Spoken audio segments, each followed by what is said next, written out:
Okay, so talking about my brother, all this shady shit, okay, that he did. This is before we even got to the freaking wake that day. So it's day 2 now. My husband after that was just like, go bring the car back to your house. I had to drive my car with the grinding brakes to the funeral home. My husband and I started to realize that I was being set up at this point in time. They told me to take money out of the ATM. I did that, and then it ended up being a lie. In my husband's head, it was like, dude, they're probably going to accuse you of stealing the car too. Just bring the car back, and that's it. So I did. I brought the car back and drove my shitty metal-to-metal car to the wake. So that's what I did. I had no choice. So we get to the wake. The first half was pretty much just family. Here's one thing that happened. We were all sitting there, right? I look around the room and I'm like, where the hell is everybody? All my mom's siblings were missing. I don't know. I think I asked my cousin Nico, like, where is everybody? And she's like, oh, they all went downstairs to my favorite place.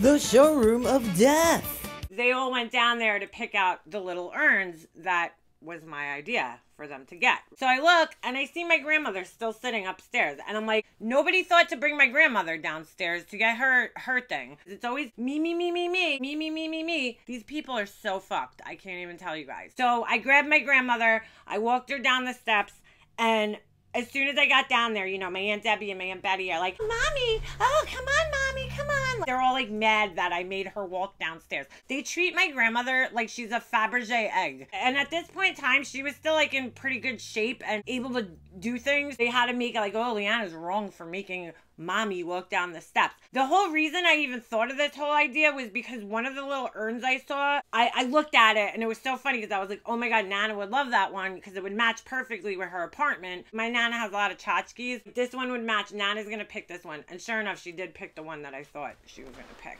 So I go back upstairs, whatever. So it's time to go back to the house, right? We go to my mom's house again, which I didn't want to do, but I had no choice because I was lied to about the insurance thing. So we go back to my mom's house. We're all sitting there and I realized something. Interesting. My brother and Satan, neither one of them showed up, which I was so thankful for because I was like, I don't even want to look at Satan's puss. So thank you. My Aunt Betty and my Uncle Bob at this point obviously felt uncomfortable. And during that day, they made it very clear to me that they were like with my brother and Satan. They were sitting off to the side with my brother and Satan. Once again, my Uncle Bob did not look at me, did not say sorry for the loss of your mother. I don't know what I did to this motherfucker, but hey, goes to show who he is. Piece of shit. Uncle Bob and my Aunt Betty literally like planted their asses in my mom's living room, and of course they ate food. I was seriously ready to go up to my Uncle Bob and be like, get the fuck out of here. My mom would not want you here at this point. You're a disrespectful little bitch. Go take your van, bye, and don't steal anything on the way out, shithead. They just sat there. They looked uncomfortable. My Uncle Bob's sitting there like with his stupid suit on. Sitting there, you asshole. Anyway, whatever. So, weird thing happened. We're at my mom's house, right? And everybody's there. It's all family, whatever. All of a sudden, my mom's kitchen lights started flickering. Let me take you back for a second. You guys remember probably about 10 videos ago, it was my mom's birthday, and my brother and Satan came over. The lights were flickering, and Satan was bugging out. Let me see this switch. What is it? That was the only time I'd seen the lights flickering like that. And I found it really weird. The lights started flickering again. What the hell's going on here? And my whole family thought it was weird. Everybody was like, whoa, why are the lights flickering? You know, everybody's like talking about it, bugging out, playing with the light switches. And I'm like just sitting there going, go ahead, play with the fucking light switches. When a spirit's in the lights, you ain't stopping it. I gotta be honest with you guys. I think it was my dad trying to get a message to me. But we'll talk about that later. Just keep that in mind, okay? So we go back to the funeral home. The priest pulled us aside. I am not religious. My brother used to be a self-claimed agnostic, but now I'm sure because Satan, like, she's like, ew, I was a religion teacher. Sure you were. They probably had buckets of holy water throwing the shit at her. Religion teacher, my ass. But whatever. She's very Catholic. So I'm sure my brother is now, like, reading the Bible and wearing rosary beads. Neither one of us is religious. My mom really wasn't either. We were all raised Catholic. But to be honest with you guys, I didn't really want the priest to come. But we got a bunch of Bible beaters in my family that are always preaching the Bible but not following it. Aunt Betty and Uncle Bob.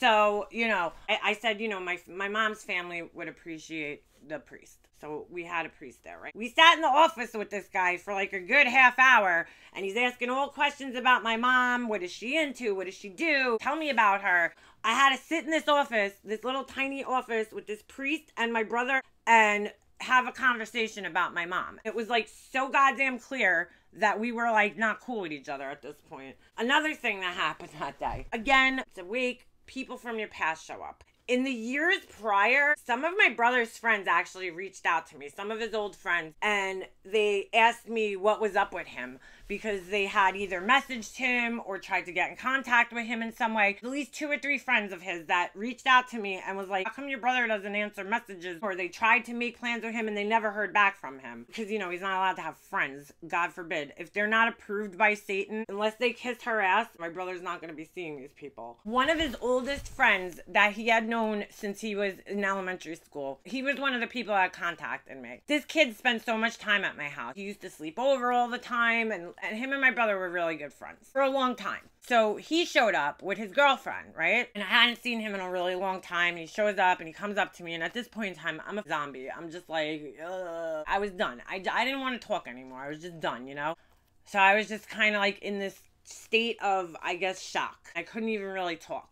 You know, he came up to me, I said hi to him, and I mean, I know I looked like shit. I don't think anybody expected me to look like a movie star that day. He tells me, he actually got in touch with me after a week, like about a week later. He writes to me on Facebook, and he's like, I just have to tell you, your brother was really weird towards me. He says, you know, I came up to you, and you looked like a zombie, like you were devastated. And he goes, when I walked up to your brother, first of all, your brother's wife completely snuffed my girlfriend, didn't say hi to her, didn't even look in her general direction. And I'm like, she's such a bitch. He's like, I walked up to your brother, he said hi to me, but like didn't even really talk to me. And he's like, they were all with their little group of friends laughing and talking about going out to the bar that night. Like they were gonna like party. I just wrote back to him, not surprised.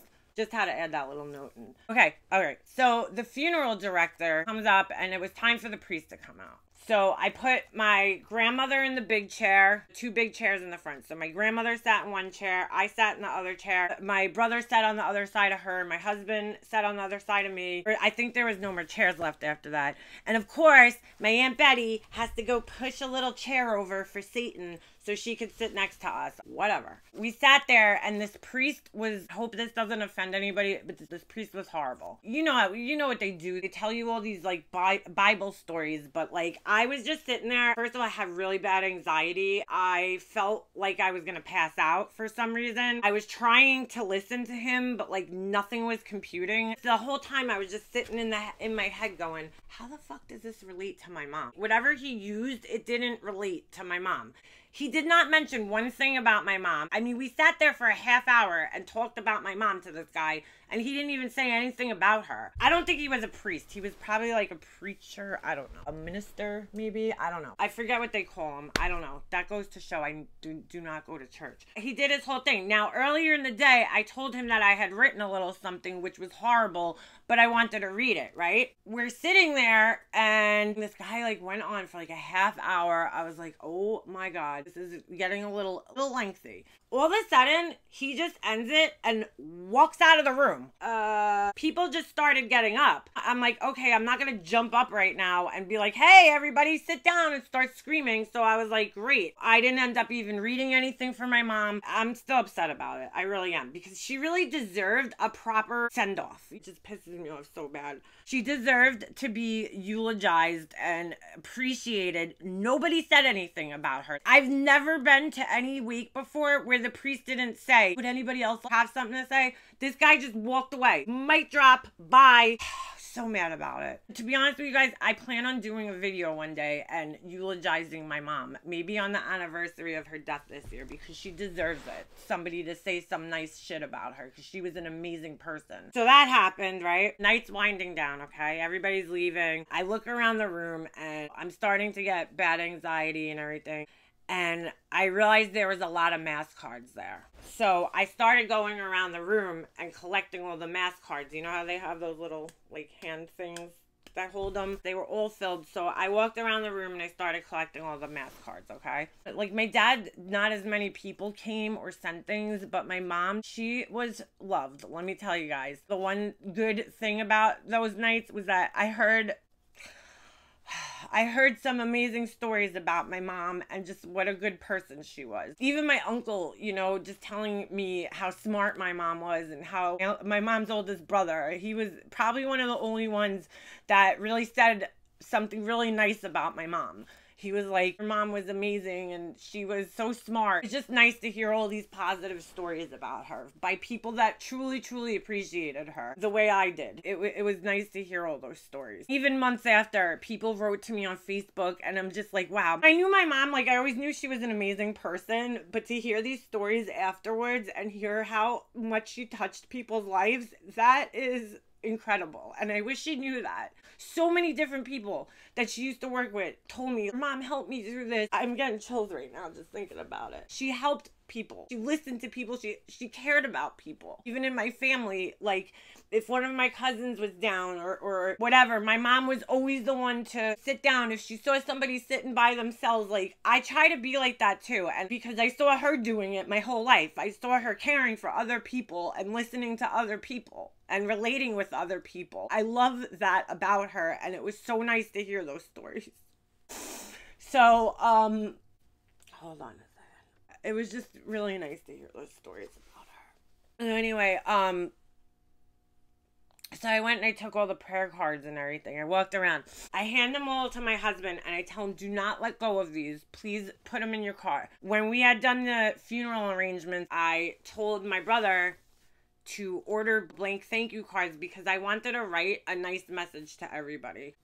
So all of a sudden I'm standing there and I see my husband handed the cards to the funeral director and I'm like, you asshole, what are you doing? I told him put him in his car. Bring him outside, put him in the car. I'm writing the thank you cards out. These assholes controlled everything else. My brother's wife is not writing the thank you cards ever. I tell him not to hand them to anybody and he hands them off to somebody. I'm like, oh my God, why don't you listen? My husband is the very opposite of my brother. He don't listen to anything I say, which is okay. I'm glad he's his own person. Otherwise, I don't think I would have respect for him. So everybody leaves and it's only family left at this point in time. And the funeral director asks me and my brother to step into the lobby and we're standing there and they had started, you know, doing the same thing, collecting everything. They hand me the thank you cards. They're like, who's taking these? So I said, I'll take them. You know, I have the math cards. My brother's like, give me half of them. I at this point in time, I was so done with him and his wife. I turned to him and I'm like, no. I said, I will write the cards out. It's my mother. I am writing the cards out. Your wife is not writing thank you cards for my mom's funeral. It's not happening. I'm sorry. He still took half of the cards. I took the guest book and I took the math cards. I was like, you're not taking them. So I guess Satan got all pissy pants. They decide to leave early. This is the last time you're going to see your mother's body. They just left. They left a half hour early. Again. They did it the first night and they did it again the second night. I didn't even care, to be honest with you guys. It's good. Bye. See you later, pieces of shit. So now it's all family. I go back into the room and all of a sudden the lights start flickering in the funeral home, just like they were at my mom's house. And everybody's like, what the hell? This is weird. It was weird that they were flickering at my mom's house, but now they're flickering in the funeral home. The message I got from that was that there was evil. That was my dad flicking the lights, trying to get my attention to tell me there's some serious evil in this family. He did it when Satan was in the house. He did it when my Aunt Betty and my Uncle Bob were in my mom's house. And now my brother and Satan had just left the funeral home and the lights start flickering. What's the chances? Different people got different messages from it. That was my message. Earlier that day when I went up to my mom's casket, I spoke to her and said, Mom, I don't think I'm going to be able to fix things. I hope you could see that. You know what? I realized today where I am now, I did fix things.